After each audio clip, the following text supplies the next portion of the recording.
more importantly, Mrs. Lovett's meat pies, no one liked them in the beginning until Sweeney Todd came about and they were human meat pies, and then they were a raging But success. nobody knew. Well, obviously. Right. Um, yeah, so it's a really messed up movie. It's got kind of I would say that this is like the normal cast for a Tim Burton movie. It's got Johnny Depp, um, Helen Bonham Carter, Alan Rickman. Wait, Alan Rickman, who was he? Was the judge? Okay. Yes, he was the judge. So you got a lot of people in here that are kind of the normal Tim Burton cast, people you would expect to be in this kind of film.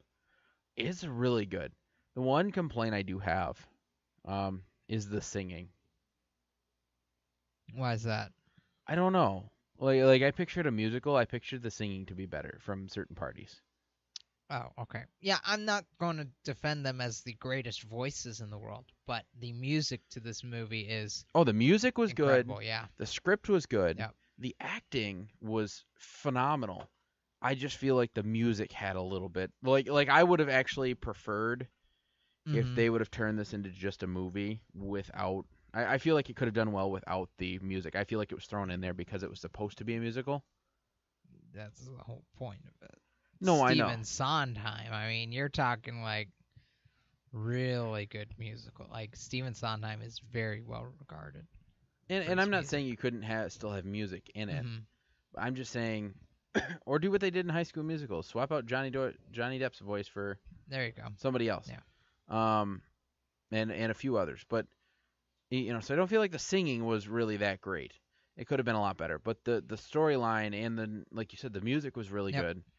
And the storyline and the actual all the effects, the set and all that, it was all really, I would say, really high quality actually. I was gonna say it's been a while since I've seen the film version, but I've seen a student production at U of M a couple years ago. That was good. Also, there's on DVD you can see it. Sweeney Todd. It I don't know the actual production here. I just know I think in 1982 it says here. But it's with George Hearn as Sweeney Todd and Angela Lansbury as Mrs. Lovett. Most of you probably would, recognize Angela Lansbury if you're our age, from your childhood as Mrs. Potts.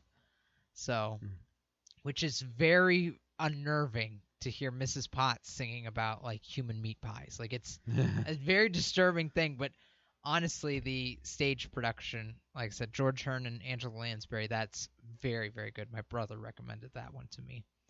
So, but the movie's not a bad choice either. So, you can check that out too if you're so inclined. And it does have a bit better, because it's a movie, blood and special effects. Right, yeah. It's like I said, the movie itself was really good. Tim Burton really did a good job. So did Johnny Depp, and all the actors and actresses did a really good job. It was, I was encapsulated in the movie. I said, "This is awesome." Like there's times when I get lost into a movie, and I got lost in this movie. I'm like, "This is gross." Okay, so that was our fresh pick of the week. Our retro pick of the week, like I said, also had Johnny Depp in it. It was also a Tim Burton movie, and it was Sleepy Hollow. And I love this movie. I watch it every year on Halloween. Yay. It's fantastic. I know you don't like it. No, I can't. I really did not like this movie. It has 7.4 stars on IMDb. I did think this was interesting though. Because I tried doing a little research, like, okay, what did people like about this? And it is in many ways, an homage to like old 60s and 70s horror movies, right? Where they like the Hammerstein, yeah, I think they're called. This movie really tries to go for that look. It tries to go for that, really fake looking blood that's supposed to be, it's got just a very crimson look to it, not like real blood does. right. So So in some ways, that's how I saw this movie. Like, okay, it's an homage to these It, older ki- horror it, movies, I was gonna but say it kind of looked like a something that Alfred Hitchcock would do. maybe not Hitchcock, but um, Christopher Lee, who also made an appearance in this movie, he played Dracula in the '60s, and to me, it looked more like those movies, like I said, those Hammerstein movies. Um, Um, this yeah, cast had Johnny Depp as Ichabod Crane, Christina Ricci as Christina Van Tassel. Um, and they then had a actually, great cast. I'll there give was them one that. that they had that was Richard Griffiths. Griffiths. Um, he played the magistrate Phillips. Hmm. He played in Harry Potter. Was He he Uncle Vernon? he was Uncle Vernon. Okay. He also played in something else I watched recently. Um, They had Michael Gambon. I think that's how you pronounce. I think that's Gambon, Gambon. He was Dumbledore in Harry Potter, not episodes. Harry Potter 4 through part 7, part 2, I guess. So 4 through 8 technically. Um, but yeah, it has a really good cast. Oddly though, Christopher Walken as the Headless Horseman, that's a little weird. no, I thought it was cool. I I I I, I loved so it had Christopher Walken. He was dressed up in like this very like it was like a black outfit. Um, I think it was Hot Topic goth. yeah, I think it was date Yeah. appropriate mostly. Like the time period for it was the clothing was time period accurate. Um, but he had like these like filed off teeth, so they came to a point, Yep. and that looked really cool. He had like jet black hair that was all up and crazy. I think he did a really good job. He hissed at the screen for about 5 minutes total screen time. That's all we saw of his actual face. So for that, He yes, growled Christopher too. Walken did a great job. But He did some growling too. yes, But some hissing and growling. the whole point is everything was overemphasized. Like you said, the Yeah, blood was overemphasized. And so was the which I get. I just don't right. think that a good movie makes. So, I think it does. um, I don't know. I thought even that aside, like okay, you could appreciate that, but like the mystery and some of that was like super convoluted. They had some of these side storylines, like Ichabod's past with his mom and these visions he's having, plus like the villain's backstory. Like all of it's unnecessarily complicated at times. So that was a little weird. But and as far as Christopher Walken, I will say this: it's very hard to see him in anything after Pulp Fiction, where he's talking about shoving a watch up his butt. Like it makes it that much harder to see him as the villainous and terrifying headless horseman.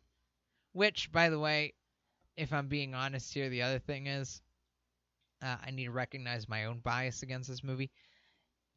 Headless Horseman, this was never an exciting story to me. So I thought it it's was exciting.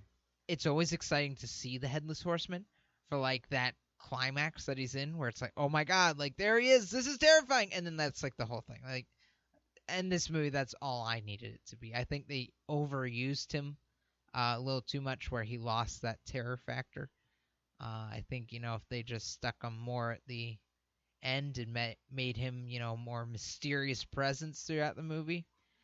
And then the other thing being some of the special effects haven't aged as well. So sometimes you see that headless horseman running around and it looks a little comical. So at least to me. So I thought I it, chuckled but more than once during this movie. well, I really liked the like some of the I call it gore, but it wasn't Mm-hmm. really that bad.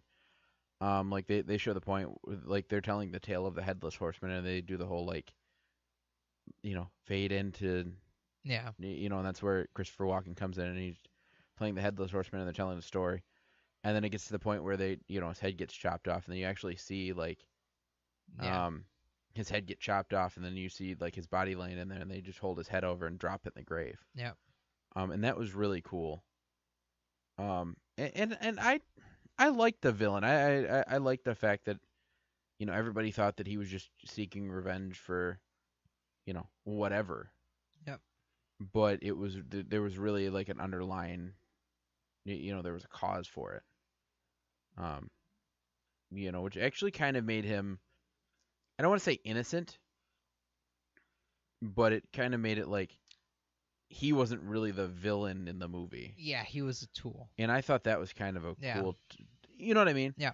Because like you think of the Headless Horseman, you think he's a ghost that's seeking revenge. You never think that he's just like a tool being manipulated Yeah. by other people, and I really do like that effect. And that's where, again, like, while I think the story was very convoluted, that was their effort to put a story to the Headless Horseman. Because, again, I could be wrong here, but most iterations, it's Ichabod's walking through the woods. He's kind of creeped out. Oh, no, there's a Headless Horseman. And then that's about it. Like, well, and that's why I said not a whole lot to the story. I like how they elaborated on that. And they're like, this is the story of how he became the Headless Horseman. Yeah. And then this, and everybody's like, oh, he's, it said that this happens. And, you're thinking the whole movie either, you're like, why is he back? Why is he attacking everyone? And you're following through the movie, and then you get to the end, and you're like, oh my God, and everything kind of connects to. I love when they leave a whole bunch of loose ends or throughout the movie. Yeah. And then the end wraps everything up. Like How I Met Your Mother did that. They, so this is when I was watching it live. Mm-hmm. One of their seasons near the end, I was talking to my friend Cody when we were in the middle of the season. He's like, you know what? He's like, this has kind of gone downhill. He said they're leaving, at the end of every episode, they used to wrap it up in a neat little bow. Yeah. But it would add on to a big story. And he said there's so many loose ends in all these episodes. And then they came through in the end with two episodes. The last two episodes tied everything back in together. Mm-hmm. So it wasn't just, every episode being tied into a nice little bow. It was, they left some loose ends on each episode. And then they had two just mind-blowing episodes that made you go, oh my God. And you there were things that happened that you thought you knew what was going on. Mm-hmm. But really it was like, no, this is what actually was going on. And you're like, oh my God. Yeah. And I think that's kind of what they were going for. And they got that effect from me the first time I watched. I was shocked to see that the Headless Horseman was just a tool. Mm-hmm. I don't know. I liked it. I was a big fan. Well, what do you rate him? We'll start with fresh. Sweeney Todd. I'll give it a 4. 4? Solid 4. Oh man. All right. I'm fluttering between a 3 and a 4, just because I've seen the stage version, like I said. Right. And I do think that is better. So. That's a valid reason. But I still think it's not a bad one. Like it's definitely a good movie. I was gonna say, at the very least, if you have not had a chance to see Sweeney Todd live, this is your chance to at least see the story. So right. that for that reason alone, like, it is worth a watch. And it's not just like to see the story; it's to see a good version of the story. Yes. It may not be the best. Like you said, the live version is the best, but it is a very good adaptation of the story. Yeah. So, okay, so we got that one. Sleepy Hollow. Yeah, 1. 1. That's being generous. I was giving that one a 4. I really liked it. I really liked it. I love the tree. You do. I love the tree. Mm-hmm. How he like just dives into the tree and disappears. Yeah. I don't know. I thought it was cool. Anyway, so a 4 and a 1. There we go. Mr. Tight Butt over there. That's right. Man, watching movies with you is ridiculous. Well, I've done it a few times. We don't do it that often. There's a reason for that.